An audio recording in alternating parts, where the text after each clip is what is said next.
So this is Andy Howl. I'm here at Howl Tattoo in Fort Myers. I'm joined by Reverend Thomas Thorn of the Electric Hellfire Club, and we're here to talk about the 30th anniversary of the Kiss the Goat album, and also the upcoming Tampa Devil's Night show, which features the Electric Hellfire Club. How you doing, Thomas? I'm doing all right. Thanks for having me. Yeah, this is awesome. Definitely looking forward to Devil's Night and talking to you about Kiss the Goat and all that. So it's been a long time. Yeah, no, a lot's going on. I mean, it's been 9 years since I set foot on a stage, and before that, it was 10 years. So in the last 20 years, this is only the second time. Yeah, it's cool. It's really cool. I think we actually met when you were touring Kiss the Goat in '95 when I was going to art school in Savannah. That makes sense. Yeah, and you were playing at a Jacksonville show, so we drove down. Excellent. But yeah, I mean, Kiss the Goat. So that came out in '95. What was it like back in 1995? I mean, the Satanic Panic was in full swing back then too. Yeah, I mean, we were at the tail end of it. Things were just starting to shift, but our first album, Burn Baby Burn, came out in 1993, and it wasn't until June of the next year that Marilyn Manson, came into the popular culture milieu, and so for what we were doing at the time, which was on a fringe, not really having major label level promotion. Yeah. People were freaking out. I was showing somebody one of the second or third shirts that we made that had a big inverted cross on it, and it had the refrain from our song Age of Fire on the back that says "God is dead, Satan lives." We couldn't sell those shirts to save our lives. and a year and a half later, kids are buying shirts that say "Kill your parents" on them, and then they were being sold at the mall. And it was a different thing though, because even 1995, as things were loosening up, people make jokes about Hot Topic goths or Hot Topic punks and things like that. Yeah. Hot Topic has always had an anti-Satan policy. Definitely. I used to know the guy who was the head buyer, and he said, that he was always trying to get our stuff in there, and they'd say, nope, Satan. Yeah. And then he'd say, yeah, but we sell Slayer. And they're like, no, we make an exception for that. And there were a couple things along those lines. So it was really difficult to do something that was, out of the box satanic. Overtly satanic. I ran into the same thing with Hot Topic back when I was doing my t-shirt company. Like, I was too religious. Right. Yeah. But if it's wrapped up in just metal packaging, it's okay, I guess. But yeah, definitely. Electric Hellfire Club was always out of the box satanic more than anybody else was. Really. And for us, it's funny because when I decided I was going to do the band, I've always been into what I call paradoxical juxtapositions. Yeah. That sure, there were satanic metal bands and things like that, but they had, spiderweb writing where you couldn't recognize what the band's name said, and everything was in black and red and white.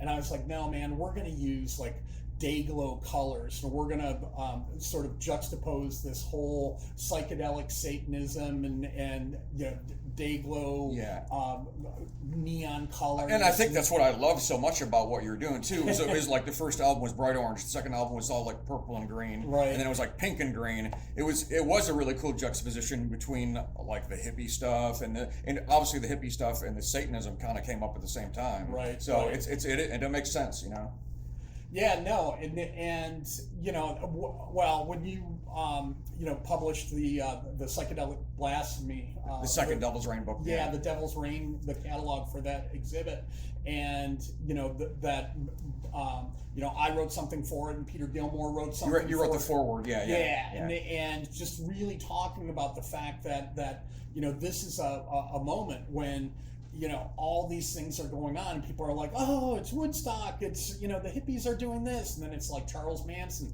and Anton LaVey and all these things. There's a whole dark side of flower power, and that's been one of the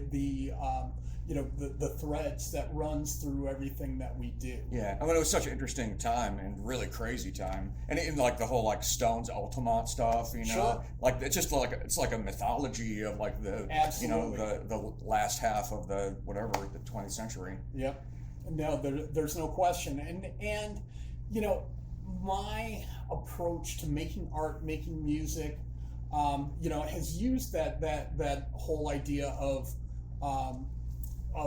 those juxtapositions, but also pop culture appropriation, and with me, all the way down to taking sound snippets, and even in rare cases musical snippets, and putting those in there to really just kind of chew up and regurgitate back. Yeah, well, and it paints a really good story too. Using samples, I think, is a really good way of storytelling with music. Yeah, and it's funny because it gets people into different things too, and they say, well, what's that?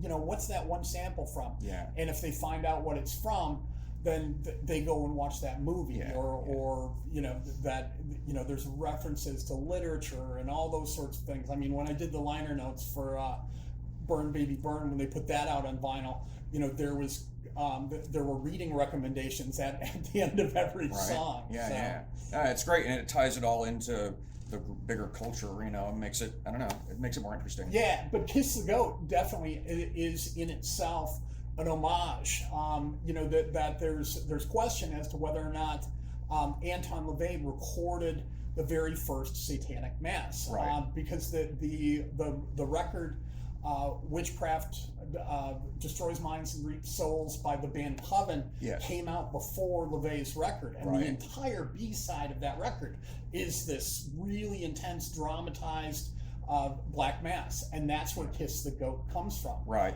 And it's funny because I remember talking to a friend of mine who was really into dark cultural phenomenon, and I said, have you ever heard of the band Coven? Yeah. And he goes, oh man, that Kiss the Goat band.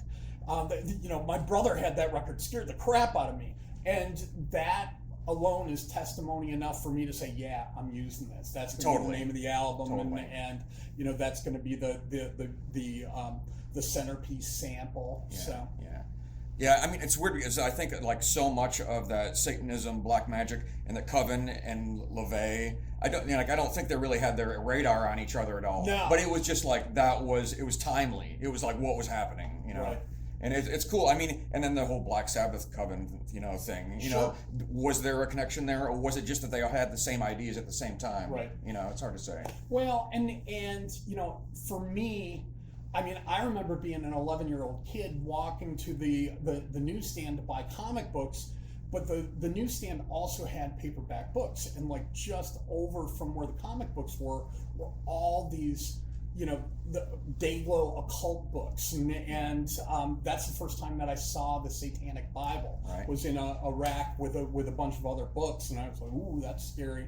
But at the same time, it was something that touched you in such a way that it had this forbidden fruit quality. Definitely. But yeah. they call that whole thing the occult explosion. Right. That housewives were not just doing horoscopes, but at home casting spells and Season of the Witch. Yeah, absolutely. Yeah, it's a very, very interesting time, and I think we keep going back through those kind of waves of like the occult revival a little bit. Sure. And it kind of feels like we're going through a big one now. I don't know what we're going through now. We're definitely, we're teetering toward another satanic panic at this point as well. It's super polarized. You've got Christian nationalism coming up, and then you've also got bands like Ghost, that are reaching stadium level, attendance. First ever band that's overtly satanic to do, to get a #1 hit. Yeah. Well, let's talk about Ghost. How do you feel? I mean, obviously you were doing the Satanic Pope thing way before anybody else was doing it on stage in a band environment. Yeah, no, it's funny because and there are pictures of it, photographs. We never used it as something that we necessarily posed in the regalia or something like that, but it was part of the show. I closed the show like that for years. Yeah. But again, we operated on the fringes because Right. it's like I remember when it was a big deal. It was, Kurt Loder's talking about it on MTV News that, oh my gosh, Marilyn Manson tore up the Book of Mormon and now he's probably going to be arrested and this is going on and everything like that. And I'm like, dude, I've been tearing up Right. Bibles and in the Bible Belt for, a long time. Yeah. But it really depends on how many people are there, what audience is there. We opened for Danzig and we got into like South Carolina and all of a sudden everybody wanted to kill me. And they were doing this whole thing where I'm at the t-shirt booth afterwards and they're like, y'all are going to hell, and I'm like, what are you doing at a Danzig show? Right. And they looked at me and they said, oh, Glenn Danzig isn't into the devil. He's here to warn people about it. And I'm just like, that's hilarious. And it really all depends. What level you're being exposed at, early on it was us opening for Christian Death, and I think Liars in Wait from Atlanta were opening the bill. We played in Louisville, and there was bomb threat. Oh, yeah. And it was I'm trying to remember. Is it like the Joe Frazier Auditorium or something like that? Right. It was in part of that, but it was a very, very big building, and we had to be escorted by cops everywhere we went because of the bomb threat, and that was '94. Yeah. So it's crazy how much how violent these peace-loving Christians get.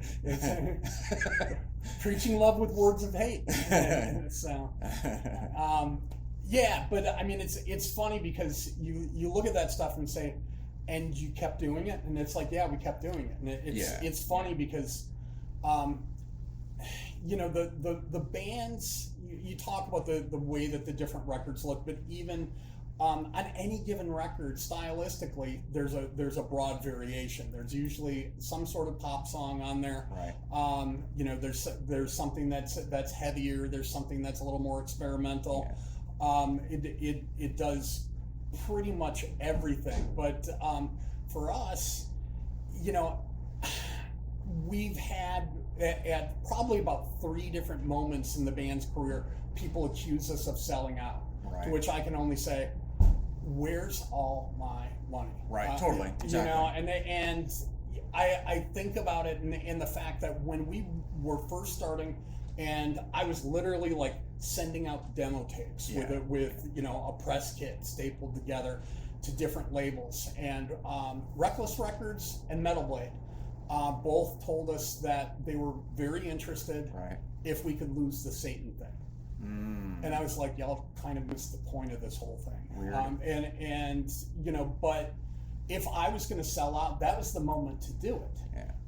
That sure, I can get a record contract if I just lose the Satan. Well, I mean, do you think that you were ahead of your time? Is that because really the Satan thing now is very popular, Yeah, I mean, I guess it's always like the person that's so far out in front typically doesn't get as much attention, and they're kind of like misunderstood sometimes. Yeah, I'm not going to claim to, have ahead of your time, been cutting edge or been ahead of my time, or to have, God forbid I should say that I invented it or something like that. Yeah. We stand on the shoulders of giants. That there's a long history of satanic music, but also satanic rock music. And what are some of like your influences of the most satanic stuff that you can think of, just to drop some names? Well, I love Coven. That if you get back really early, Black Widow was another one. Of course, that the Next Generation, Venom is one of the first bands to just be really like overtly at war with Satan sort of thing.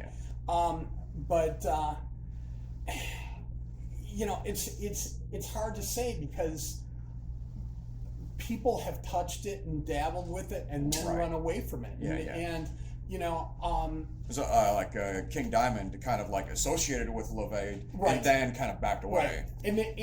But there are a lot of those bands that right now it's like all of a sudden everybody's like Ozzy's always been my favorite, and I mean,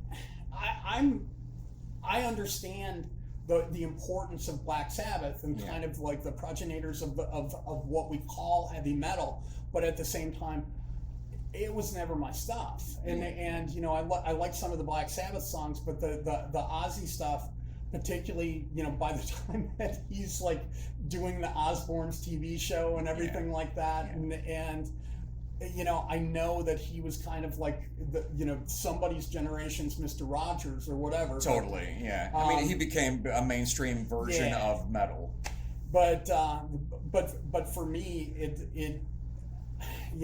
I came into all of this through the back door. And I was, a 17-year-old punk rock kid that was getting a chance to see, I was just telling somebody about it today. I saw Black Flag tour on the Damaged album with Rollins. Right. And we were all shocked when, because he's got a shaved head on the cover, and they show up, and Henry's hair is like down to here and all curly, and they just look like dirty hippies. But it was one of the most intense shows I'd ever seen. But in the same week, because I loved music and I loved all kinds of music, and I was, had left high school early to start college so that the hillbillies in my little hometown didn't kill me. But I was seeing all this different music, and a week later I saw Orchestral Maneuvers in the Dark, and which people say, well, that's kind of like wimpy synth pop. I've never heard drums and bass and everything like so powerful. Right. And I just remember, listening to it and thinking, wow, if you could take that, bottle that energy and rage of Black Flag, right, but combine it with this sort of like synthetic sound that has a power that goes to 11. Yeah, totally. And I'm not going to say that that's necessarily what I tried to do consciously with Electric Hellfire Club. I think I definitely feel like some of it has a kind of a tribal, like a dark, electronic tribal vibe in some way. I mean, I think Kiss the Goat specifically, that album is just really dark, cyber dark. Like there's something about that one specifically that has a depth and a darkness to it that maybe the other ones don't have as much. Just because of the pray to the pray to Satan at the end, or that, it's just like that was the first song I heard by you guys. And my friend was like, "Hey man, you got it. You like Danzig. You got to check this out." And he just put on Pray to Satan right away. Yeah, well, and it's funny because a lot of that sort of stuff that I did was obviously, it was, you look back on it now and it's tongue in cheek because that no self-respecting Satanist prays to Satan. Well, yeah. But that's the whole thing, is that there's a level of play acting and at the end of the day, why if Satanists who understood Satanism as LaVey did don't believe in an anthropomorphic deity. It's a version of ourselves. Right. So why on earth are you presenting that or using that as the figurehead of your movement? Because it scares people. Absolutely. And it scares the right people, and it really, it's choosing their boogeyman as the figurehead of your pirate ship. And for me, that was a really cool thing, and take it to the next level. And if they're going to be saying, oh gosh, they're worshiping the devil and they're doing these black masses, you want a black mass? Here. And it's funny though, because people were still talking about backward masking, and I just read Rob Halford's actually both his books, Confess and Biblical, and I had totally forgotten about how they got taken to court and sued because they were being held responsible for the suicides. Yeah. And that they were, playing backward masking in the courtroom, and it was so absurd that what they were blaming Halford for was that he was saying do it, and not like kill yourself or anything like that. Yeah. So and I wonder if one of those things played backwards could have been interpreted as suicide or something like that. Exactly. But he said that he brought stuff in, and he said, yeah, it might sound like that, but here, listen to this one. And it's like, sounds like the chair is over by the table, and so there's all these different absurd things that happen. But we used backward masking on Kiss the Goat intentionally. And I just recently, I posted it on my Facebook page because I thought that some enterprising individual would hear that very last part of Kiss the Goat and hear that backwards tape playing, right, and reverse it and start making a big deal about what it said. Nobody ever did. Right. And it was just something that I had found somewhere, and basically it's just some guy saying, worship the devil, sure. That's just so they can do whatever their little butts desire, And so, like I said, it's tongue in cheek. Totally. Well, I mean, and art is for art's sake. The music, film. Right. I mean, these things are done by artists essentially for pleasure. Sure. It's not like we're putting out something that's like trying to convert people from whatever they are to what we're doing. Right. It's art. It's then if you don't treat it as art, then you're gonna. That just takes it down a whole other pathway. And so there, like I said, it's it was pop culture appropriation, but it was also commentary on pop culture, and in the process there are a lot of little in jokes as well. Right. And I have those in some of my lyrics, and I have them in some of the images that are used, but. And some of them are commentary, some of them are homage, and right. Certainly like with Kiss the Goat, that's definitely like a reference to an homage to Coven, right? And who imagined that decades later that Jinx Dawson would come and give an invocation at a reunion show on stage with us. It was interesting how small the world gets. Right, full circle, right? Yeah, absolutely. No, it's really crazy, and I mean, even the position I'm in now, it's like, oh my god, this is so fucking weird, Right. And part of it is because of you, because I met you when I was in college, but right. Just with the people that are consistent, that just kind of like keep it all together and keep it going. Well, and it's funny because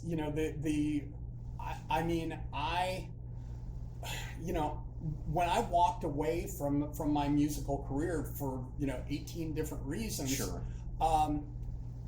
I read a book called Quit Your Job and Move to Key West, and I did. and I ended up in Key West, and to make the world an even smaller place, the high priest and high priestess of the Church of Satan owned a house in Key West. Yeah.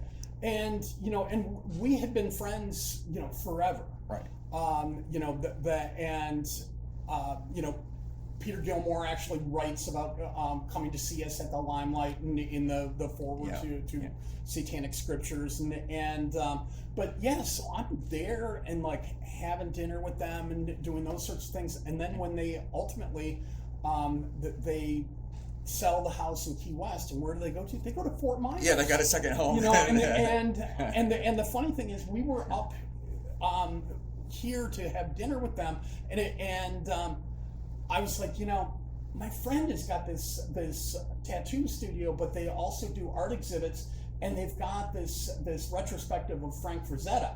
Peter saying, I love Frazetta, so I brought them and to see that, and that's how you met them, and gosh, you guys were like off in the corner already plotting a series of art books and things like that. Well, it was like 15 minutes. Like two best friends that hadn't met yet. Yeah, exactly. And so it was, but yeah, and Blanche Barton used to refer to those things as diabolical machinations, that stuff that's going on or is supposed to go on, or the movement behind the scenes. And they eventually found all the letters I was writing to LaVey while I was in art school. Like, please don't show people those. This is like fanboy stuff. Yeah, no, it's revealing though, and it shows it's interesting. It's interesting. It's funny them going through all those files. Yeah. Because I remember the day that I got email from Peggy Nadramia saying, I'm sure you already have copies of these, but just in case you don't.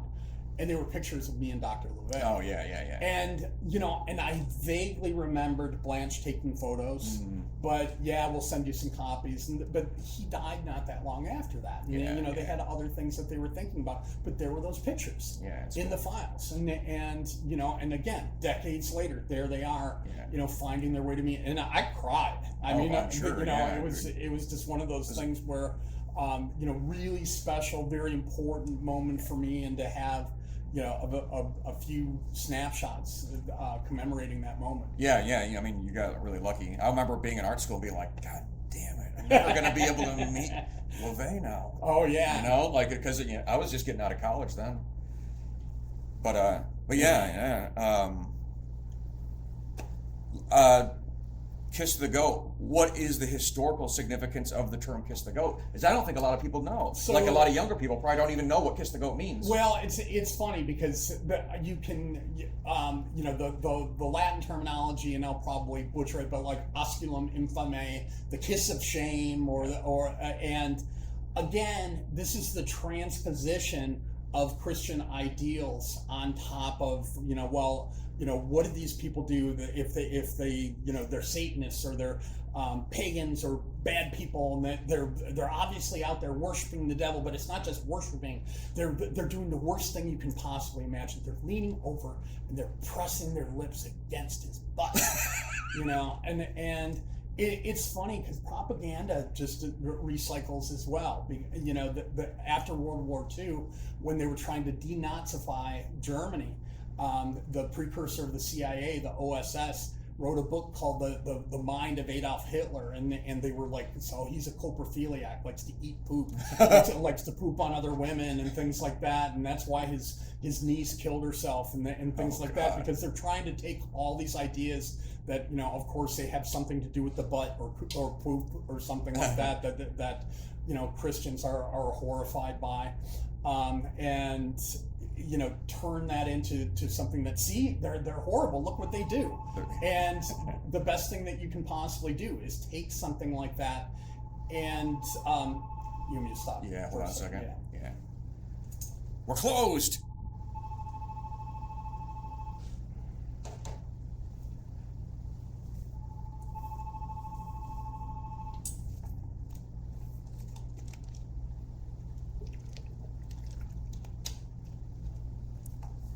We still need to cover Devil's Night. Okay. What else do we need to cover still? We should cover the 7-inch you're going to be putting out, that's coming out. All right. Let's go back to Kiss the Goat. I'll chop it up. Let me pick this one up, and that is that. So when in the Middle Ages, there's a series of these woodcuts where, people are gathering together and they're dancing around and they're getting gifts from Satan. They're giving their babies to Satan and they're, kissing Satan's butt. And that's one of those things where, in the same way that guys in rap music take the worst words that people use against them, they take that and they wear it as a badge of honor and say, you know what, man? That's fine. You think that's what we do? Right. So be it. We're gonna celebrate it. So if that's what a Satanist or somebody who disavows the holiness of the Bible or the Trinity or any of these Abrahamic religions, that's what it's about. And blasphemy is a powerful thing. Absolutely. And for me, Kiss the Goat is the last album that Reverend Dr. Love, my friend Shane Lassen, played on, and it was so weird because they had a Catholic funeral for him, and the family did, but and God bless them. But they had me up there, giving a eulogy in the Catholic Church. But in their religion, there's only one unforgivable sin, and that's blasphemy. And I'm like, dude, that's what he did for a living. You know, it wasn't just like, he accidentally blasphemed or something like that. We did it intentionally over and over and got paid for it. Right. But yeah, so the song is its own statement, and you had asked me before about what do I think of Ghost. I mean, it's funny because I love Ghost, but then I also I just turned 61. I'm not in this space where I'm following popular culture, following popular music. And I think it was you that said to me, well, that song, Kiss the Go-Go. Yeah, I messaged you. And I'm like, wait, what? You had no idea. I was like, you got to listen to it. The thing is that, it's one thing where, 10 years later to walk on stage wearing the satanic Pope hat, and people are like, oh, he's trying to be Ghost. Right. And it's like, dude, no. But, and I can maybe acknowledge the possibility that okay, he's just some guy that is off on his own trip, and there's some maybe there's some similarities, and he doesn't really know that you guys existed. Right. But I feel like it's kind of hard. But at that point, and that's the whole thing, is that if you Googled Kiss the Goat at that time, now you do it, and that record comes up. Yeah. Before that, no. But before that, and anybody who's ever named a record and wondered, has anybody done this before? Ever since there's been Google, you can do that. Yeah. So it's funny for me. I think that, okay, maybe never heard of me. Good friends with Glenn Danzig. Sure. Who when the first time I met him face to face was at a record signing. He stood up and looked at me and said, "I'm a big fan of your band." Oh, nice. So it's challenging for me to think of the idea that somebody who's friends with Danzig would not have had him go, well, dude, this band that opened for me that I really like, did that a while ago. Oh, yeah. I think it's disingenuous, but you know what? Again, no. I think from my point of view, I see it as a blatant homage because they're mixing up the psychedelic, the go-go dancing. That's with the Satanism. whole thing for me. And you guys basically were like the disco satanic, industrial, whatever, genre-defying, weirdo, trippy, psychedelic Satan band. So, I mean, there's no way that it can't be an homage in some way. The problem being that if it's an homage, you have to acknowledge it somewhere in the in that process. But at the end of the day, I don't need anybody to tip their hat to me. That's not the business that I'm in at this point. Yeah. Granted, I did get dragged back into it by you, and I will say that probably and I said to somebody the other day, I said, for the first time in more than 30 years, I'm actually enjoying doing music, and I probably haven't done music because it felt good and because I wanted to and was enjoying it since Shane died. Right. Yeah. Once he died, I was like on this mission to prove that his death wasn't this like pointless loss, that we were going to get big and see, that he gave us the leg up that we needed to. Yeah. And it was just a catastrophic, race with the devil toward, my own untimely demise, which somehow I avoided. But yeah, so now it's funny, all the things that I said I'd never do. Oh, I'm never gonna redo this or any of those sorts of things. Never gonna crowdfund something. Sure. And I was on vacation in a farmhouse in Southwest Georgia with my wife and son, and there was really nothing but internet. Right. And I came up with this idea, and I crowdfunded a 7-inch remake of Kiss the Goat. So you made a new version of Kiss the Goat? Is that what you're saying? Made a new version of Kiss the Goat. Okay. And the original version was meant to be this sort of psychedelic jam. It's almost 8 minutes long, totally. I think. Yeah. And if you're going to fit something on a 7-inch, it's got to be, basically 4.5 minutes is what you're looking at. Okay. So, and there it is. and I was just like, chopping and chopping and chopping, and of course, I threw a couple surprises in there that lengthened it out in weird ways, but no, it's really cool. I'm very happy with it. I'm not gonna reveal any of the surprises lest somebody send me a cease and desist letter before it's even available. So is that when is that going to be available? So, and how many copies? So there are 200 copies of that so 7-inch. Very limited edition. In theory, it's supposed to be for sale at that show, okay. But that's one of those things where the vinyl is.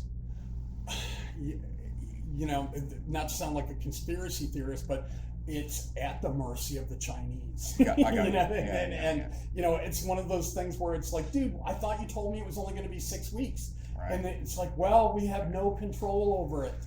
And that's why we don't do guarantees, and it's why we don't allow you to pay extra for rush pressing or anything like that. Yeah. But, well, I mean, a limited edition, something like that. I mean, people will wait. They wait as long as it takes. I've got everybody's info, and so there are 44 of them that come with a patch, cool. a T-shirt, and are numbered and signed. And then the rest of them are going to be up for grabs. Right on. So they might be here by Devil's Night.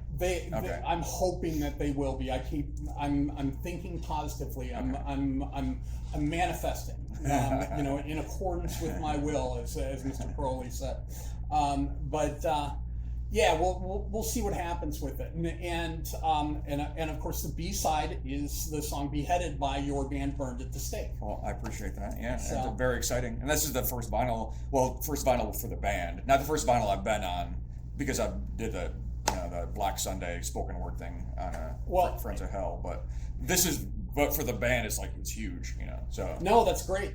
And it's funny because so I like dealing with little, small businesses. Yeah. And so the guy that I found to make T-shirts is his little office is just there's films and all sorts of stuff everywhere, and it's just this huge mess and totally chaotic.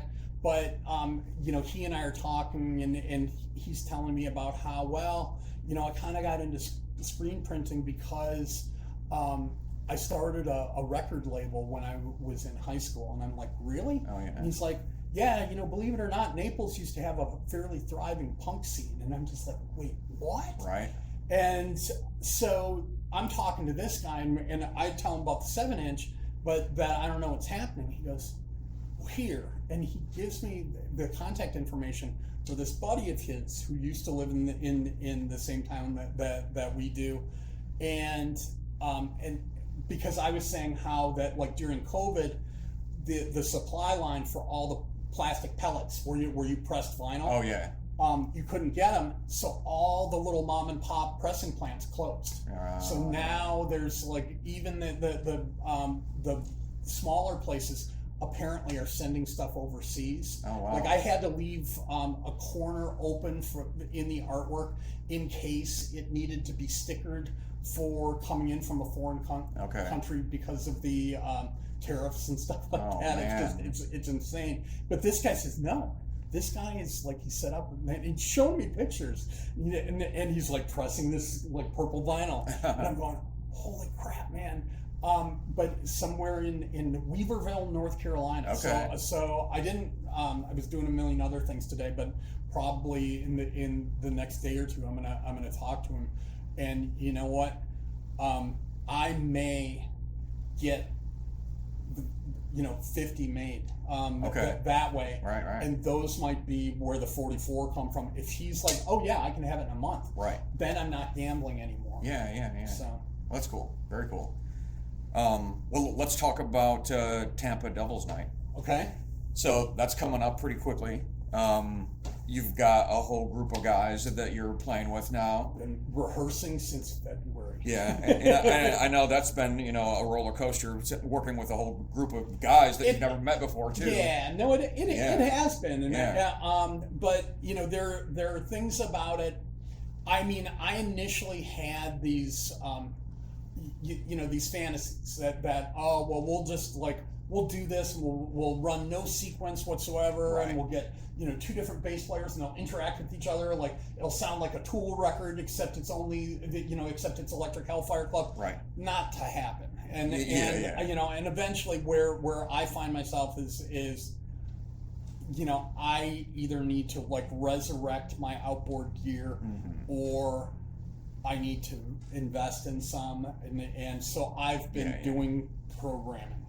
And you know, and again, like, you know, never say never. I'm like the whole idea of like digital, what do they call it, a DAW, something workstation. But it drives digital me crazy. workstation. And Yeah. Well, I mean, technology's changed a lot too. Do you think it's gotten easier a little bit?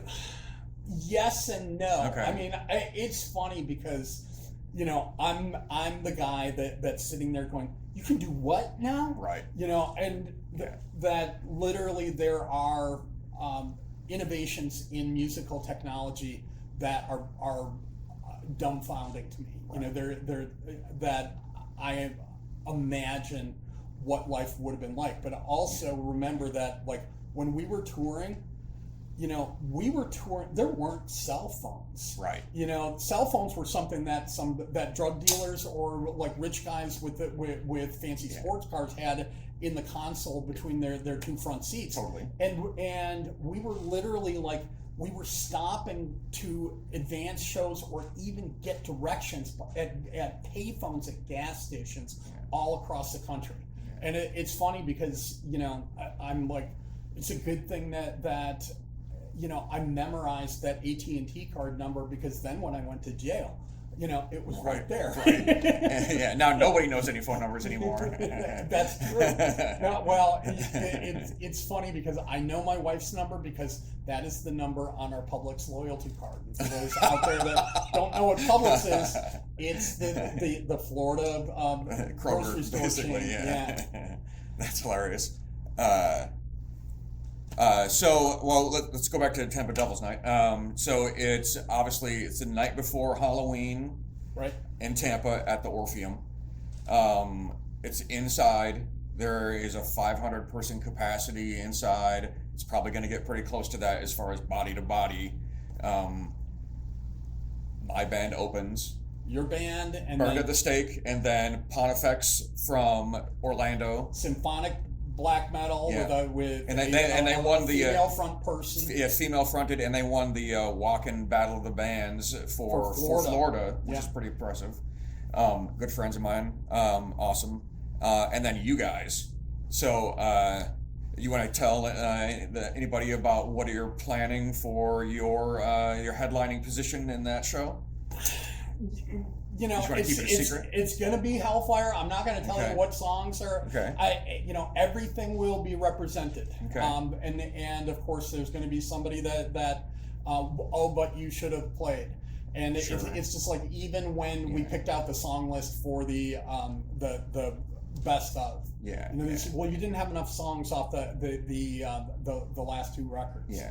And well, I mean, and you had as far as your catalog is concerned, you had so many different eras within a very, you know, confined part of time. But so everybody probably has like what they first heard and what they like more than others, because you did have a metal phase that was more electronic, and then you started off with more weirdo electronic, you know, and so it's like, you know, I got in at the early end of it, so I really like the first two albums a lot. But also, I did the T-shirt for you when you were on the third album, so there's a lot of the third album I like a lot. Right. And then, you know, then the metal stuff is like so different from the other stuff. It's just like, it's such a big range to me. It's funny because to me the only difference is the mix. Sure. Because, like, for instance, people say, "Oh, well, I like Burn Baby Burn because it's a more industrial album." Right. And I'm like, yeah, tell that to the guys from Leather Strip. Because, you know, like Brian Pereira, the president of Cleopatra, calls me up and he said, "Yeah, I played your record for Klaus Larson." And I said, "Oh, really? What did he say?" He said, "Too many guitar." You know, and I'm like, "Oh, well, dude." And you know, and then again, you know, a year later, what's going on? You know, Ministry has 5 guitar players on stage. Yeah. And but again, I'm not saying that we invented it. It's just because, you know, somebody had asked, well, what were your influences? And certainly, like I said, I came into industrial, what people call industrial, through the back door. Yeah. You know, that I was, you know, more into the SBK, Throbbing Gristle, Right. Einstürzen and Neubauten, you know, but I did like some of the electro dance music stuff, and you know, when I moved to Chicago, you know, with my friend Boris, we had this band called Slave State, and we were ready to like change Slave State from being this like ambient noise brutalist project to putting a dance beat to it. Okay. And it would have been something along the lines of Laibach meets Nitzareb. Right. Yeah. And it's funny for me because again, I was having a conversation the other day. If you had told me to make a list of my top 5 Wax Trax bands that I would join in a heartbeat if I was asked to do it, Thrill Kill Cult would not have been in that top 5. Right. Yeah. But we happened to be drinking at the same bar. Gotcha. And I just ended up there. And the thing is that for me to say that is not to say, you know, that I don't think it's great music. Buzz McCoy is a musical genius. He's like, you know, the you know, J.G. Thirlwell of you know, a more danceable, you know, disco-oriented genre. Yeah. You know, guys that you know, nobody can teach them anything about music because it's just all there, and you know, they blow your mind every time that they write a song. Yeah. But you know, for me, you know, when we were careening toward the next record, and there was the announcement that, oh well, by the way, we're losing the whole Satan thing because that's really cliche, and I was like, wow, that's kind of the only thing that was keeping me here. Right. Yeah. Well, I mean, the Thrill Kill Cult catalog in general is very soft and dancey. Right. You know, it's not evil. You know, I mean, it's got some evil overtones that are done in a poppy, kind of funny, you know, 70s exploitation way. Right. No, and I love that stuff too. Yeah. And you know, but it's funny because we did that song, "'Cause It's Hot" with Lydia Lunch, and I want to say there's a remix of Daisy Chain for Satan on the other side, and the 12-inch had like a die cut hole. And on one side, there's like a burner, you know, like a gas burner for "'Cause It's Hot," and the other side has the petals of the flower. And I'm like, oh, dude, make the center of the flower a pentagram. Right. And it's like, oh no, pentagrams are a cliche. Now, it didn't stop them from putting a pentagram on the cover of their next album after my first record came out. Yeah. But again, whatever. Yeah. Well, I guess they went back to it. So was it 13 Above the Night? And it's like very satanic, overtly. Right. You know, so. Right. And you know, that's the whole thing where their lawyers were calling up and threatening Cleopatra, saying I had never been in the band and things like that. It was just it's you know, it's a dark chapter that shouldn't get dragged too far into the light. Yeah. But you know, but the funny thing about that is, again, for me, that what was I listening to? Yeah, you know, that there was Nitzareb and there was, but at the same time, when you're in this sort of like kitschy disco band, I was starting to go crazy. I remember like going into Wax Trax, and I used to like the retail store in Chicago, and I'm going through the used record bins, and I bought a copy of Highway to Hell for $2 because I'm like, I need to listen to this kind of stuff right now. Right. And I really started revisiting those sorts of things, and you know, if you haven't ever listened to it, do yourself a favor and go out and find Zodiac Mind Warp and the Love Reaction. Okay. And you'll be like, is that Rob Zombie? Right. You know, because that's where the image came from. Yeah.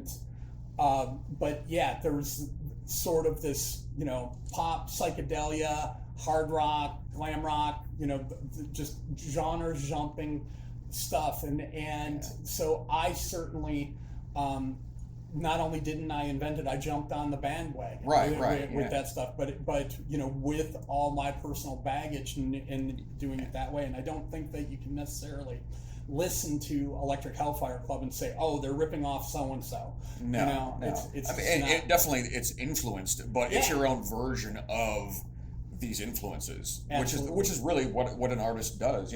Any artist really. You're just taking things that you like and then putting your own spin on it. Absolutely.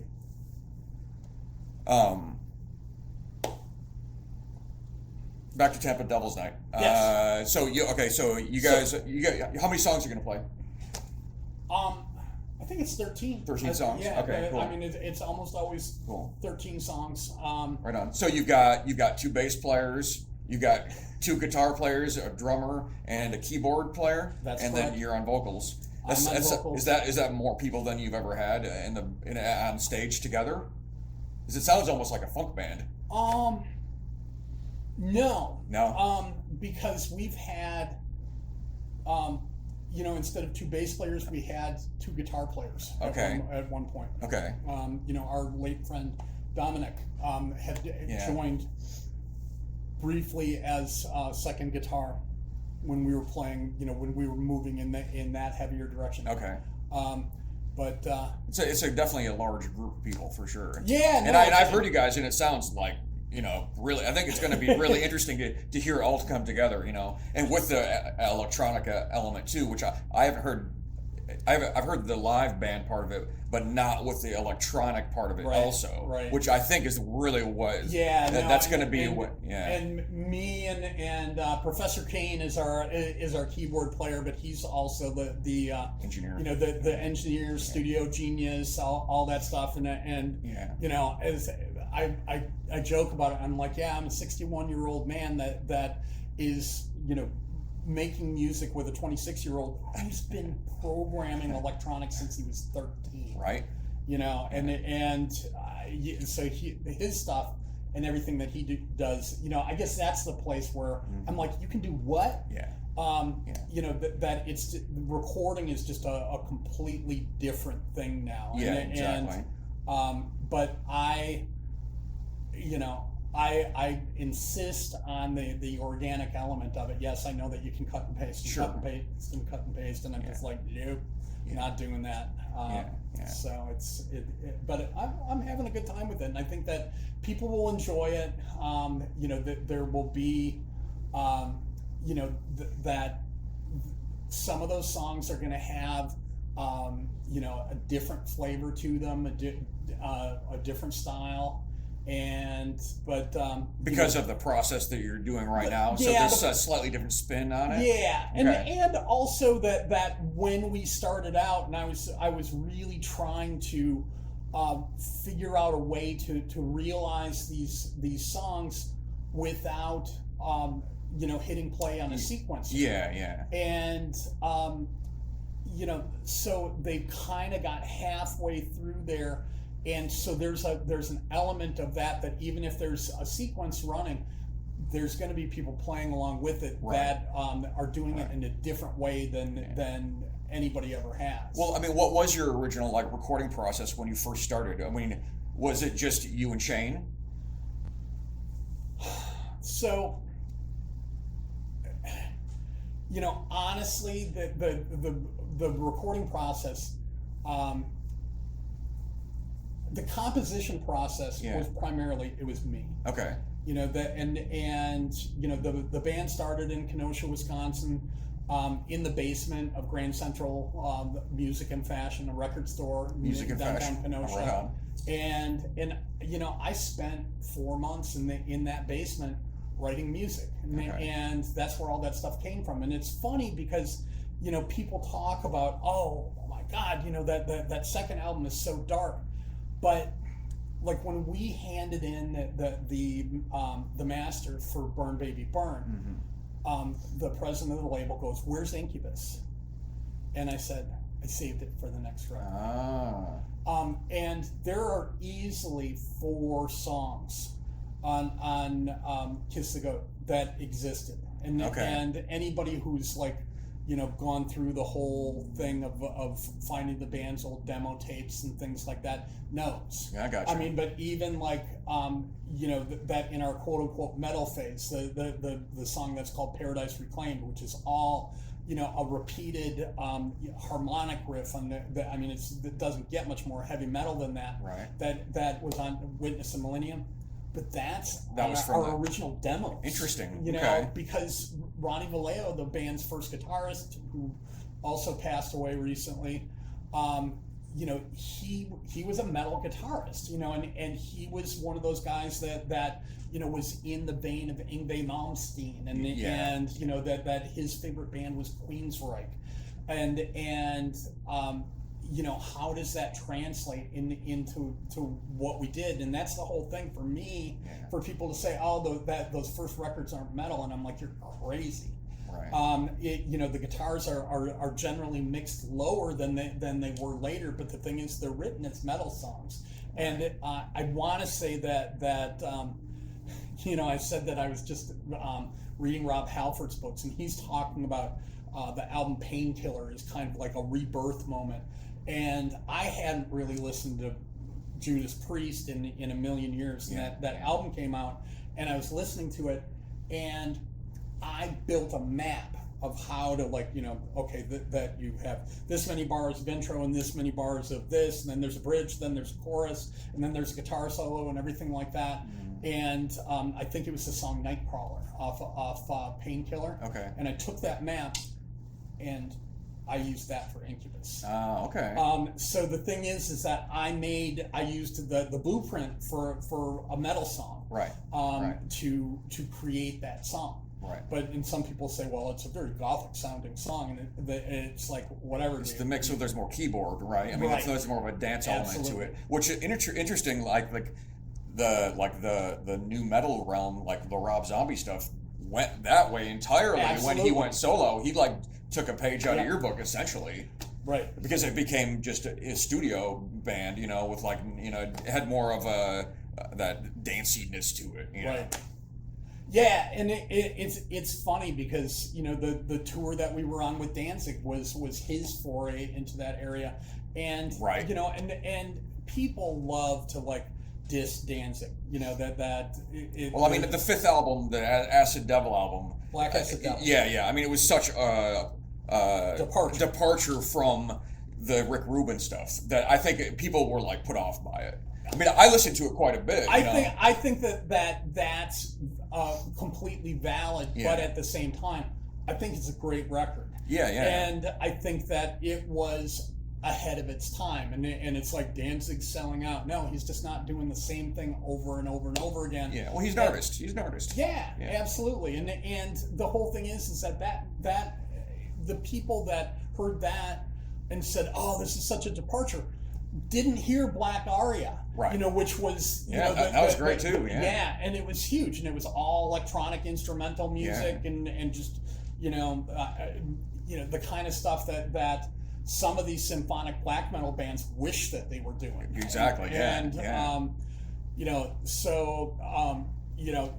Still an artist that I absolutely respect, and like I said, I love that record. I mean, I also love How the Gods Kill. I like Lucifuge too. Well, I love all those albums. I was a religious Danzig fan in those days. I still am. I'll sing along with any. I can sing along with any song. Or the Misfits. Yeah, exactly. It's a great catalog. Okay. Let me think. So when I posted, does anybody have any questions? Yeah.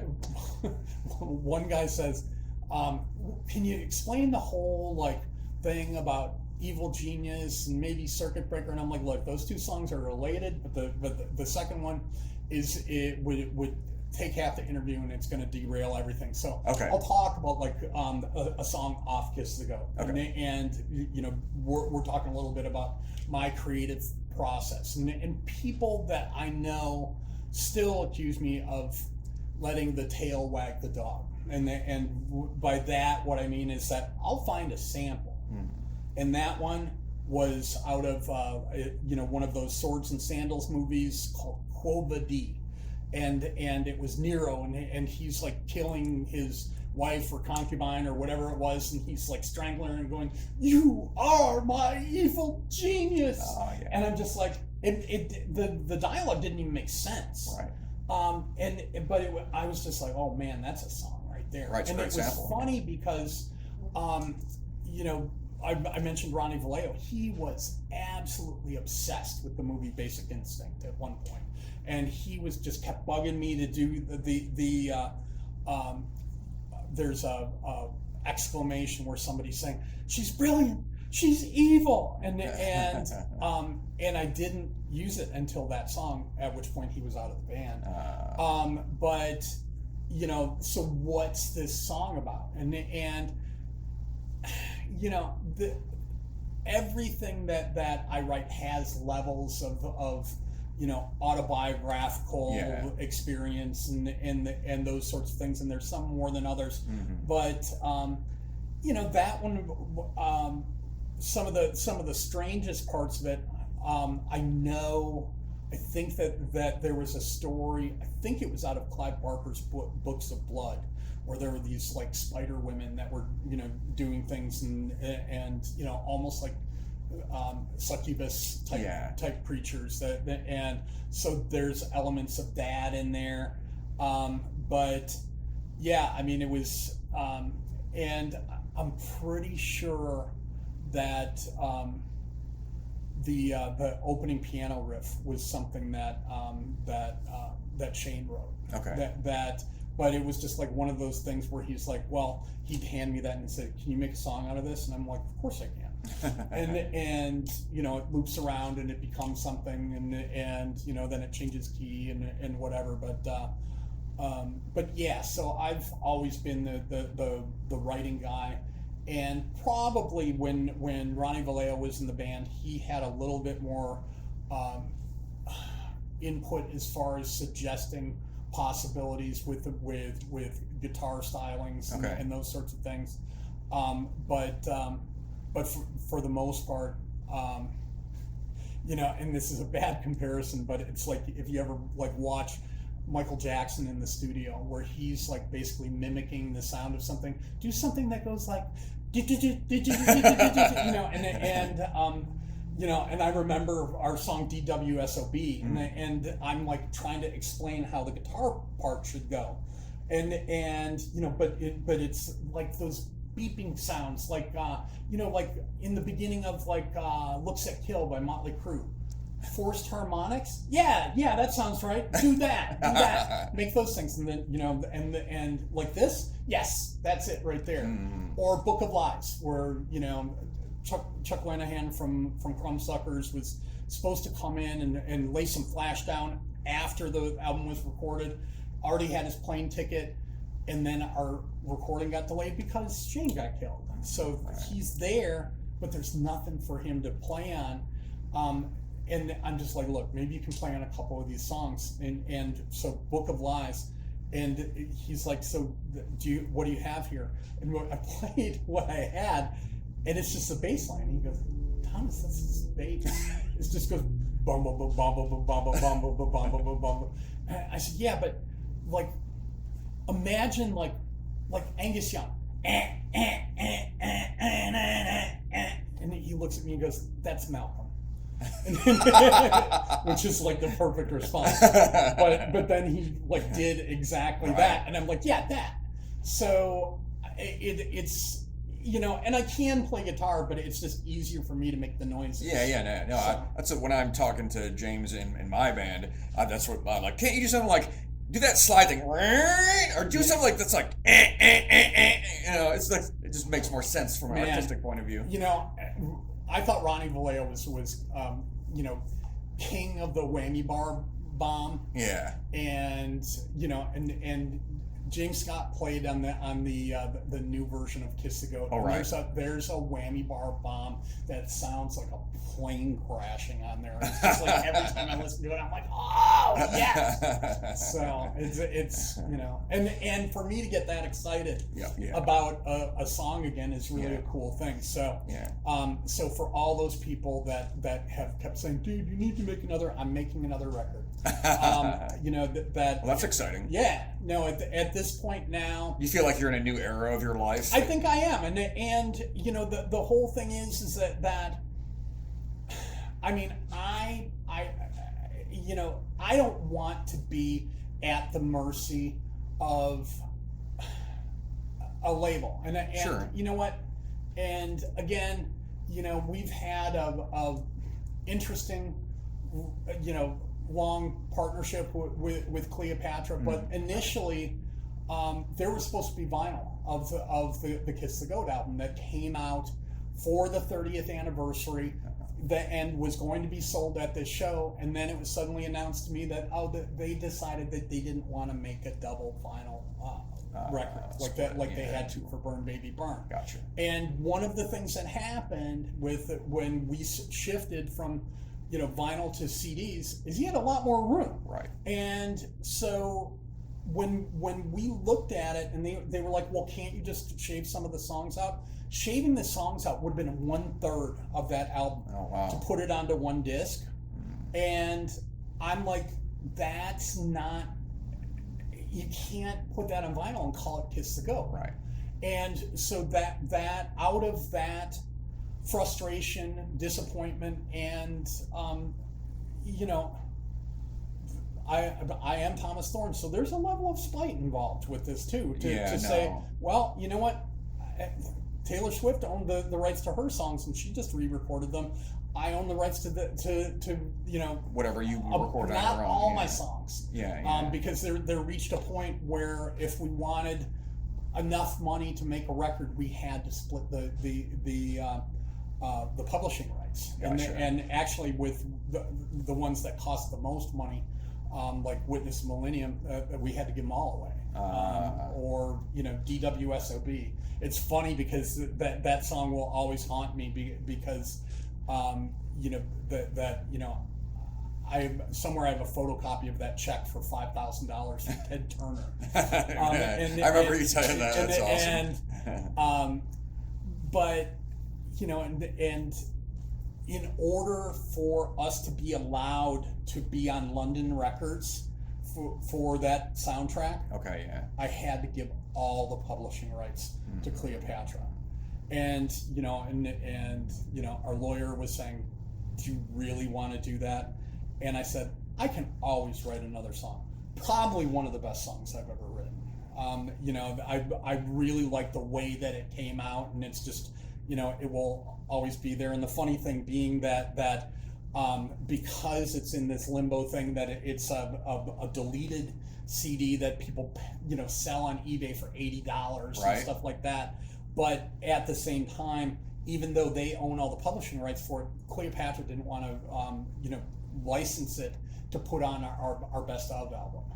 So but the whole crowdfunding thing, I mean, I mean, literally, I raised $5,000 in 2 days. Right. And I was just like, you know, for me, the fear of crowdfunding is like, well, what if you throw a party and nobody comes? Sure, yeah. And you know, that we're going to crowdfund our next record. And look, I'm knocking wood because I'm cursing myself that I'm going to be like, I'm going to make another full length, and people are going to be like, yeah, I already bought your 7-inch, it wasn't that good, or something like that. Yeah, but no, I think you've got a dedicated following, and then, you know, there's a lot of young people that are just keep discovering it. Well, so it's funny because, you know, I don't talk to Sabrina that much, but one of the things that she was telling me was about how one of her famous friends, teenager, is into our band. Because like with the teenagers, 90s stuff is like the big thing now. Yeah. And you know, so yeah, you were saying before, there are a lot of people that didn't understand the band as a progression. Right. You know, that the first album that they ever heard was Witness a Millennium, you know, or Electronomicon, and then the other stuff is like, you know, yeah, they get it, but it doesn't have the same sort of, you know, the style, metal, or whatever. The mix is different. Yeah. Well, the kid that did video, he's a Ringling art student, video student, and he did video for me at the last Black Sunday event, and he's like huge Electric Hellfire Club fan, and like making like custom shoes and like, you know, like and that's like an 18-year-old kid, you know. Right. So I mean, I don't know how they're finding it, but he's like him and all of his friends are. Right. And so like when I was in college, I got like, my roommates were like, oh, this is really satanic. Like, listen to this crap Andy listens to. And they put it on for their friends just to like make fun of me. Like, it's so satanic. Listen to this weird shit. Right. But now it's like acceptable. Yes. That's where I was talking about like being ahead of your time, is like now the whole Satan thing is no longer like this hot button issue that only like the burnouts and the stoners were like into it, back in the day. Now it's like mainstream, Well, it is in a sense.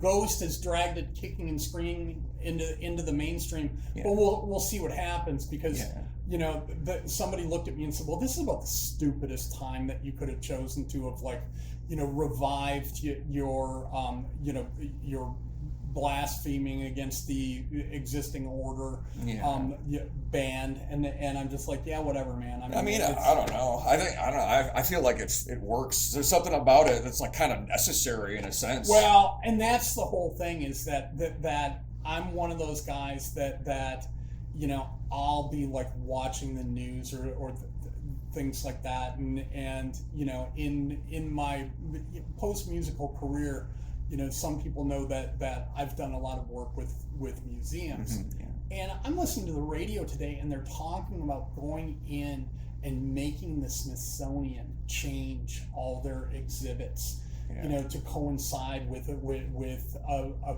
certain historical. Right, they're whitewashing history in a sense. Right. Yeah. And I'm just like, that's the sort of thing that it's like, dude, I want to get my boots back on, right, and get up there and sing Age of Fire, and sing Unholy Roller, and sing Hypocristian, and do all this sort of stuff, because it not only maybe it got better, but what, we've backslid so far that I almost have a responsibility to get up there and make some noise. And I mean, I feel the same way. Of like, obviously, I do the Satanic Mass from doing that on Devil's Night, and I've done Black Sunday Satanic baptisms in the name of the Church of Satan, for the Church of Satan in a sense, and people are like, I've got high up members in the Church of Satan. They're like, dude, you're gonna get shot on stage, and it's like, yeah, but I mean, it's like,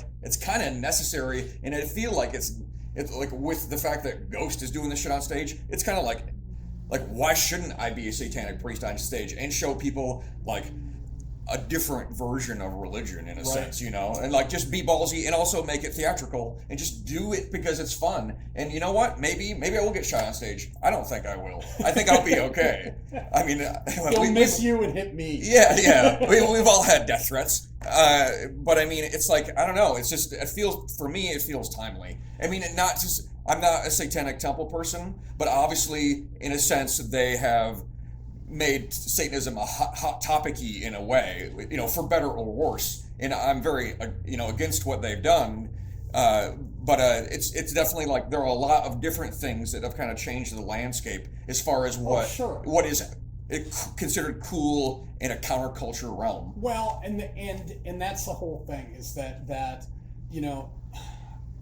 the Church of Satan wasn't founded to make statements in popular culture. It's non-political. It existed because there it was, and it just happened to be where like-minded people congregated, and people have said things that it's a mutual appreciation society of people that are third side thinkers. Yeah. But at the end of the day, yes, what the Temple of Set, established themselves wanting specifically to, it was a prank.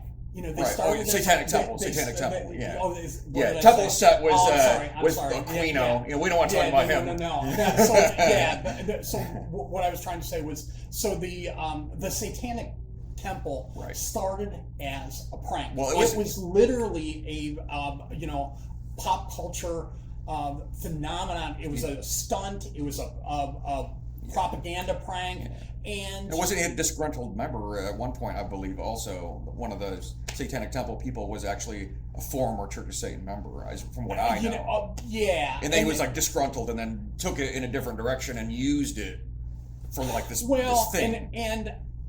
you know what, I think that in some ways that gives it too much power, and to say that somebody was disgruntled and channeled that energy. I mean, the bottom line is that somebody made the blueprint for it and said, "Hey, would you like to play this role? You know, this is who you get to be. This is we've thought of the name and everything." Right. And you know, and it just is what it is, and it's unfortunate that it's basically it's distorting public perception of Satanism as Anton LaVey codified it. Right. Which was not based in activism or politics. Right. That you could, there were communist Church of Satan members, and there were fascist Church of Satan members, and there was everything in between, and you know, it just ran the whole gamut. And you know, I don't think that that's even like a possibility at this point. But yeah, there are strange bedfellows within the Church of Satan. Oh, for sure. Well, I mean, it's a personal group of personal philosophy of non-joiners that really, you know, are like fuck the world. The world's kind of fucked. Like, let's create our own insulated private worlds, you know, and, you know, do what we like. And yeah, this imagery is cool. That imagery is cool. I like this music, like all this weird old music, you know, it's just eclectic weirdos. For sure. It's definitely more of an art group than anything. And it's a great network of people. I mean, that's more than anything that I've found, is that it's just a cool network. But yeah, I'm not an activist. I don't want to deal with that. Are my political views like central, like libertarian leaning? Yes, 100%. Right. Is it about individuality and personal freedom? 100%. But so you touched on it, but you didn't really go much into it. So this Devil's Night show is Burned at the Stake, Pontifex, Electric Hellfire Club, and then there is a midnight satanic mass. So as you know, as performed by Reverend Andy Howl and a cast of characters. And that's its own beast. It's not quite like anything because it's more theatrical. I've got the Daughters of Darkness and Reverend Christopher Lee, and I mean, they're going to be like spanking each other and stuff. You know, there's going to be a nun that comes out and potentially yells at us, and then gets her clothes ripped off. Well, you know, I mean, remember that you know, we're going to have Electric Hellfire Club is going to have a cameo appearance by the Sinister Minister. That's right. I forgot. I was going to mention that. And I just remember that 9 years ago, that when he you know, he emceed that show. That's right. And he ended up at the fetish club talking, and all he could talk about is how he got to spank Oprah. And it wasn't really Oprah, but the thing is that I'm just picturing that Reverend James is going to be there and watching some spanking going on. Oh, yeah. Like, I'll be right back. Right. Well, I'm pretty sure he'll probably end up at the castle the next night. But anyway, yeah, and Peter Gilmore was at the castle too. For that after party, that was a fun. I was like, hey, would you want to spank? And okay, I can make that happen. But yeah, Reverend James Mitchell from Wrestling Manager of Notoriety, the Sinister Minister. Yeah, now he is.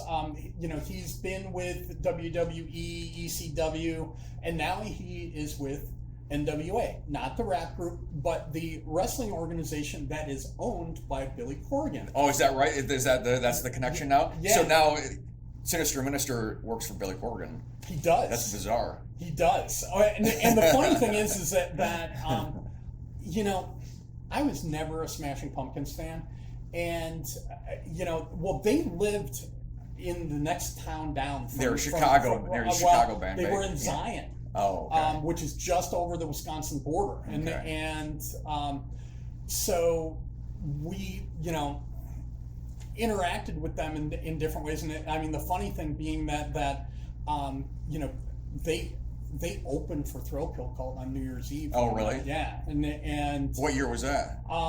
It was the last year that I was in the band. Okay. So they were about to explode into the Siamese Dream era. Yep. Yeah. I wasn't into them early on. I'd liked their heavier stuff later, though. But the funny thing is that I really like who Billy Corgan is now. I used to just think that he was like some whiny guy, and now like I love his like little podcast things where he does these interviews but he's kind of like come into his own, I think, as he's gotten older. Yeah. Because he definitely went through a phase where it was like people weren't really sure what to think. You know, like he's like. And I mean, so yeah, I mean the little wrestling organization that was going bankrupt that he grew up watching. He's like, well, I'll buy that and I'll fix it. Yeah. I think that's totally cool. Yeah. No, I mean, that's a good use of as they call it, fuck you money. Right, totally. So. Yeah, no, it's interesting and totally out of left field, and I mean that's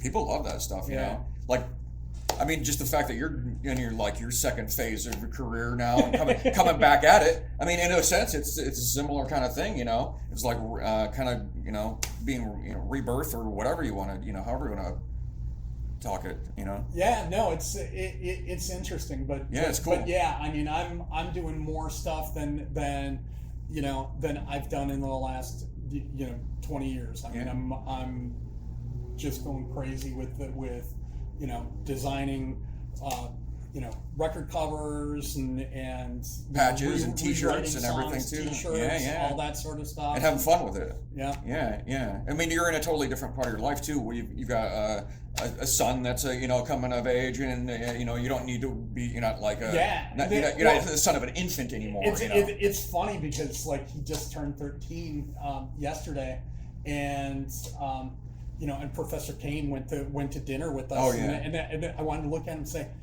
he started programming music at your age. I don't want to influence him to do anything that he doesn't want to do. Yeah, no, that's how I did it. Yeah. I'll 100% support anything that he chooses, but I'm not going to point my finger in any direction that I think that he should go. No, just support is all they really need. I mean, that's what I've done with my son, and more than anything. And he has no tattoos, and I'm like tattoo guy in Florida now. So well, likewise, I think that people expect my house to be like some museum to the Electric Hellfire Club. Sure. And there's nothing. You've got a lot of interests. You mean it's not just like you're a one-trick guy that was just like, this is my life. You're interested in all types of history. I mean, you're a museum director. That's actually what Peter Gilmore said to me when I was having a change of life, and he said, "You're not a one-trick pony." Right. Yeah. But, I mean, and we're all that. I think to look at anybody that's like obviously a really cool artist, you have to expect that they probably have a lot of different interests. They're not just like, oh, that guy's a Satanist, don't talk to him. Like, well, you know what? He probably actually has a lot of interests, Right. Now, I mean, we've lost so much about the way that people interact and communicate and learn from each other and everything like that. And it's funny because, I look back on my life and my career, and somebody did ask this too. What were your greatest successes? What are your greatest regrets? And the thing is, I don't regret anything. Right. Because and it's hard to say that when you say, oh, so you don't regret letting your friend drive drunk and go home and kill himself. It's just like, yeah, I mean, sure, stuff like that if you could get a do-over with moments of life. But the way that we lived our lives, was honestly, and I've written about it, talked about how it was foolish. Right. That we saw ourselves as invincible, and those were the sorts But of I mean, things. I think that's part of childhood too, Well, we weren't children. Well, I mean, some of our childhoods go much longer than others. Well, that's what I was going to say is that when me and Richter reached a point in our 30s where you couldn't say that you were older than 33, because if you said 34, that sounds like 35, and 35 sounds like 40. And when your fan base is primarily between 17 and 19 or 17 and 21, that once you're like twice as old as them, they're like, oh, maybe we should go see another band or something like that. So I stopped having birthdays at 33. I got you. But so now I look back on that stuff and you know, I behaved in a very, you know, I would call it a misanthropic fashion. Sure. You know, and the thing is that I'm not a misanthrope. I don't like to be around misanthropes. You know, I like people. I like the world. I like culture. I like progress. I like all that stuff. I feel. I mean, I don't like stupid people. I don't want to be around people that are aggressively stupid. You know, there's a lot of them. But I love meeting people that are interesting and have like a cool career path and have done interesting things and like talking, and that's a great part of being alive. And that doesn't, so obviously we're not misanthropes because we enjoy meeting interesting people. Absolutely. We just don't like all people, you know. Right. And you know, and I won't even say stupid people. I will say willfully ignorant people are the ones that I can't stand, because you know what? I've met people that weren't particularly smart that were some of my favorite people. Yeah. Well, I guess when I say stupid, I mean like righteous, you know, in like that horrible, nasty kind of stupid way. But no, I like simple people. Simple people are great. Right. Yeah. You know, Wesley Willis. Right. So it you know, so do I have any great regrets? Yeah. No. Do I think that we had any great accomplishments? You know what? I'll leave that for other people to decide, and I think that's just it. And you were saying that Peter was asking, how do I feel? This stuff has stood up. It stood the test of time. Yeah. So Peter texted me earlier, and I asked him if he had any questions for you. And so Peter Gilmore asked, you know, what do you feel is the legacy of the Electric Hellfire Club and the Kiss the Goat album, and also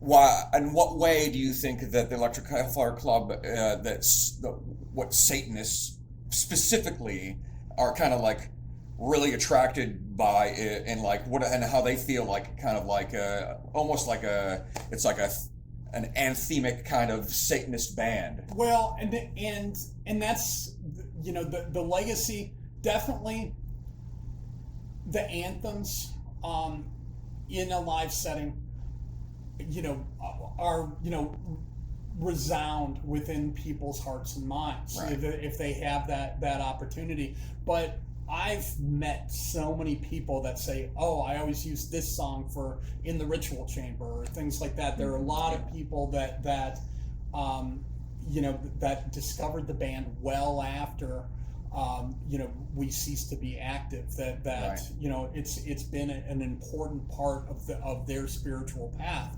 So I think that's a legacy, but at the same time, you know, it's funny for me to you know, go back and really be hammering these lyrics back into my brain again, because I'm not using a teleprompter like apparently is the commonality now. They got the floor thing. Yeah, where the lyrics are coming up like that, and you know, most of it for me is right there. It's just the whole, oh wait, there's that transition, and the thing that's different for me is I think too much, and if I think, then I miss my cues. Right. Yeah. Because I'm like, you know, I was joking with the guys during rehearsal the other day, and there's there's a sample in one of the songs. I'm being careful, and it's actually the voice of somebody that was saying something insulting to me, and there's a recording of it, and I'm in the middle of the song, and I'm like, what if he shows up? And all of a sudden the song stops, and I'm like, did I miss something? And they're like, and they're like looking at me, and I was like so like in this moment of like, what would I do? You know, and you know, my you know, not just my and I've been sober for 20 years, so my path of sobriety, but also, you know, really gaining an understanding of who I actually was, because Thomas Thorn was initially a construct. Right. It was just like Alter ego, that and if you said what would Thomas Thorn do, right, I always knew what Thomas Thorn would do, but who I really was, I didn't have any idea. Gotcha. I didn't know what he wanted for dinner. Right. So I've spent a bunch of time going through that stuff and really understanding my place in the world. But I'm what's my legacy? I'm proud of my lyrical output, but also a lot of this stuff. I listen to it and I'm just like, man, for what I was doing, what I had to work with at the time and everything, it's in some ways dumbfounding what we were able to accomplish right. at that time with when you were saying like, well, what was the writing process? I'm just like, these guys had all this crappy gear that the guys at the music store said, oh, you're going to need this and you're going to need that and you're going to need that, and I'm just like, how do I make all these work together? Geez. And that's what it was. It was really the old-fashioned word for it is the stage setup for Electric Hellfire Club was a Rube Goldberg machine, and where there was a MIDI patch bay where all these different things were running off something, and at the center of it was an Alesis sequencer. And the funny thing being that if somebody looks at my Facebook and the fact that it's like 20 years later and I turned that thing on, those songs are still in there. What is doing that? There's right. I had been told that the batteries were dead long ago and there's none of that stuff's there, and I'm just like, dude, it's there. That's crazy. And so yeah, those things you can like run over them with a truck and they'll still play. But yeah, it's weird because I remember seeing that stuff when I was younger and being like, there's no way I'm going to touch this stuff. It's like it's not user friendly. Well, and that's how I feel about the computers, and I'm sitting there, do you know what Sweetwater is? Yeah, of course. So, well, not of course. Well, I'm just like, who do I talk to? Oh, really? And I'm like, well, that's a stupid name for a music company. and so I'm on the phone with Sweetwater, and I talk to 3 different people before they say, we're going to find the right person to get to. And they get this guy, and he says, look, this is what I do. This is what my band does. Okay. And he's explaining it to me. And I said, well, there has to be a way to do this without having a laptop on stage. Right. And he goes, well, there's not. and I'm like, what do you mean there's not? Like, everything's changed. Everything's like, technology has advanced so far. And he said it has, but everybody leans so heavily on the computer stuff. Software. And he goes, so what is your aversion to that? I said, exactly what you just said. I had a bunch of pieces of outboard gear. If one of them took a crap, right, then I could still limp through it. If the computer takes a crap, it's over. Yeah. No, I've always been fair to that. Yeah.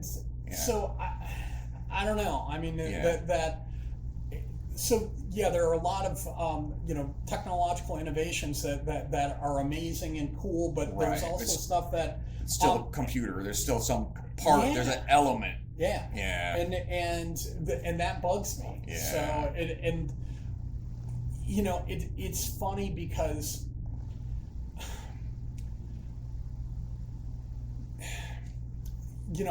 I was working on a museum exhibit with some indigenous people. Okay. And we were talking about the previous administration's policies, mm-hmm. and that using indigenous knowledge, and that it became policy to consult indigenous wisdom, for natural resource management and everything like that.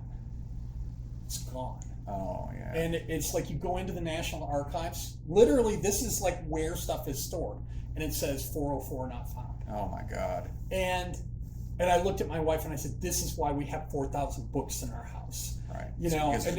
Which in a house the size of the one we live in, there's bookshelves on every wall in every room. It's way too many books.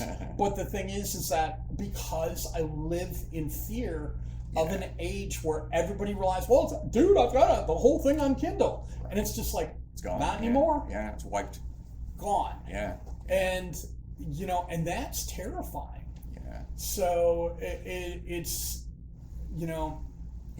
Yeah. Well, we're kind of slaves to electronics. Absolutely. Essentially. Absolutely. I mean, we all do it voluntarily too, like the phone, and you're carrying around a computer in your pocket. Absolutely. Yeah. Absolutely. And when somebody says, look, all you got to do is have that chip implanted in your wrist, and you'll have all that stuff, and that you can just do that right on the top of your hand, and it'll be fine. I'll be like, sign me up. Because I don't want to keep dropping this thing. Yeah, we'll just implant that barcode under my neck, Well, that's.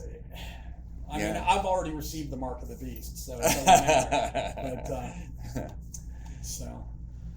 But yeah, I think that we've covered a bunch of this stuff, and the Devil's Night is going to be cool and crazy, and some of the questions people are going to say, oh, so you're going on tour? Absolutely not going on tour. You're never going to go on tour again? You know what? No, because at the end of the day,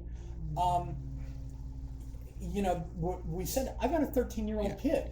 And I don't want to be away from that kid for 2 weeks, much less 2 months. Road life. Yeah. I'm 61 years old. I'm not living like that. Yeah. It was rough enough when I was 33. But no. So the thing is, for me, what if somebody wanted to book you and have you fly out to LA and do a one-off show in LA? Yeah. Well, that's what I was going to say. Okay. Is that I will play one-off shows. Right. And when you were saying, well, unquestionably an homage, if Tobias Forge called up and said, we really want Electric Hellfire Club to open for Ghost on the next tour, that's a game changer. Right, yeah. And so to be in front of a crowd that size, I mean, amazing. That'd be great. That would. So I'm not going to say that there is, but as far as packing up and playing for 200 to 500 people, in mid-sized venues all over the country, not going to happen. And so the thing is that could we potentially come closer to where you live than Tampa? Right. Possibly. Right. But the whole thing is that it's got to make sense. Right. The financing has to be there, and not coming out of your own pocket. Absolutely. Absolutely. Yeah. I mean, I could see like some European festival being like, "Yeah, we want you. We're gonna finance you to come over." I'd be gobsmacked, as the Brits say, if something like that happened, because I really don't see us having that standing in the pantheon of this stuff. I don't know. It's weird. I mean, it's weird though, because things take on a life of their own. When they're out there, they do, and it's funny because back when Kiss the Goat came out, we were meeting a lot of these like Scandinavian black metal bands. The ones that are huge now. I mean, didn't Lord Ahriman, didn't he record with you? Yeah, we did. We did Wolfen Society together, but he we came to Sweden and recorded with Peter Totgren from Hypocrisy's brother at Abyss Studios, where like I used to say, I wanted to go to Sweden and record where people that burned churches recorded. Right. But the thing is, Ahriman played on the record.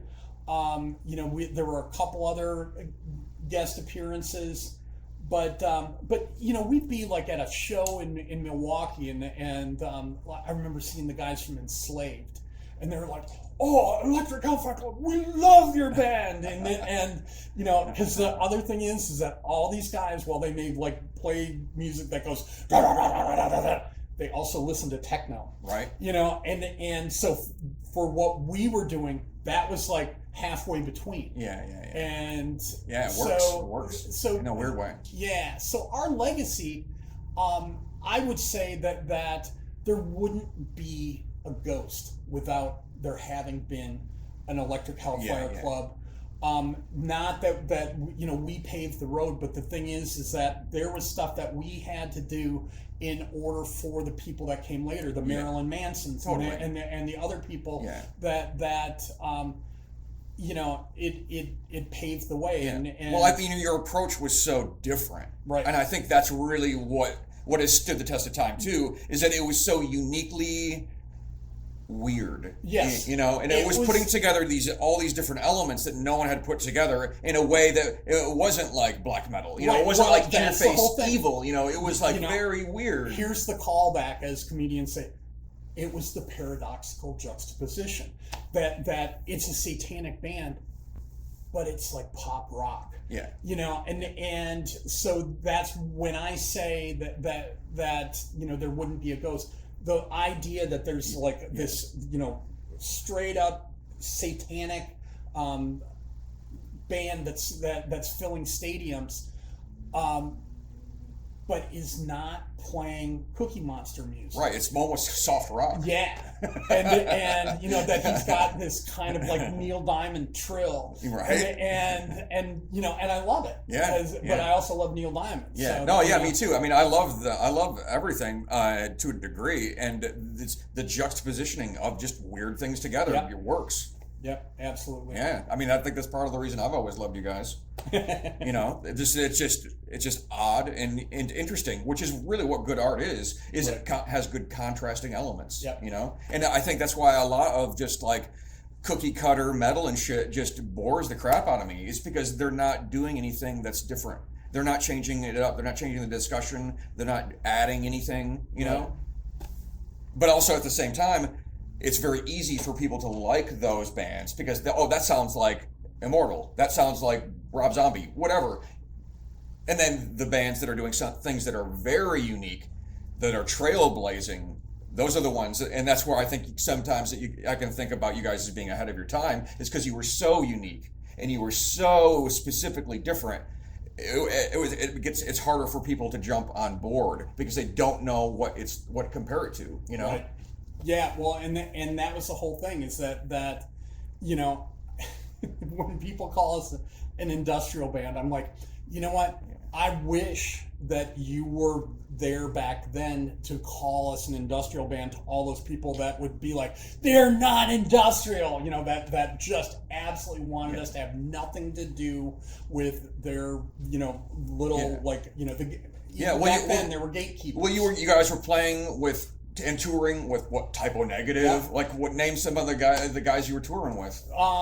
We toured with Typo Negative, Fear Factory. We were out for almost 3 months with Guar. Danzig. Yeah. We played with a lot of bigger bands. We were supposed to play Full Force Festival, opening for Venom. But they broke up before we got there. Oh, man. and that was when Tony Bray went, Abaddon went to Venom Inc. and Kronos went to kept that. But it's funny because we went over there and we recorded where Venom recorded, right, in their studio at Lardington Hall. So yeah, I mean we've but you guys sound so different from all those bands. We do. So it can be a hard sell. Well, and it can and it can't. I mean, I don't know how things go right now, but the whole thing is that what sold us for bands like Fear Factory and bands like that was the fact that we were adding something to the bill. Right. There were people coming to see us that would not have bought a ticket otherwise. Right. Yeah. And that makes a lot of sense for a promoter and for a headline act. Right. That if you can augment the bill instead of just like, more of the same, right, just not as big as us. Right. That doesn't make any sense. And we did that. But the other thing is that despite the fact that we had a self-contained light show. Mm-hmm. So we weren't competing with any of their house lights or anything like that. All our stuff was all floor lights, and they were all MIDI sequenced. But the other thing is that we were on and off stage in under 5 minutes. Oh yeah, that's crazy. And granted, that meant we were throwing all the stuff off the edge of the stage and packing it up at the edge. Yeah. But but that was great. Stage managers loved us. Right. So. Yeah. So Tampa Devil's Night, it's coming up October 30th. It's at the Tampa Orpheum. Burned at the Stake opening. Pontifex, the symphonic black metal from Orlando, is in the support slot. Yep. Electric Hellfire Club coming on stage. First time touching a stage in over 9 years at this point. Playing a little bit of everything from the band's catalog. Yeah. And then after that, at midnight, Reverend Andy Howl will be back on stage with a cast of characters to perform a satanic mass that he wrote in with partnership with Peter Gilmore, the current high priest of the Church of Satan. Yeah, and there will be a semi-nude, almost nude altar, classic. It's a classic Anton LaVey, Peter Gilmore style satanic mass, with some extra little elements thrown in. That we have fetish dancers, the Fetish Factory dancers, and Mistress Morgana, who's a dominatrix, and Daddy Bath, who dresses as a Baphomet. And it'll be an interesting show. And then me, of course. Be kissing his butt. No. Well, we'll see. And I may actually be doing a marriage ceremony afterwards too. Oh, nice. Yeah. And it's perfect. It's Devil's Night in Tampa. Yeah, a good night will be had by all, as they say. Yeah. So, and while there is stuff on the horizon in the future, it's not for a while. So, you know what? You need to get, this is get on there, go on Eventbrite for the Orpheum and get your tickets now.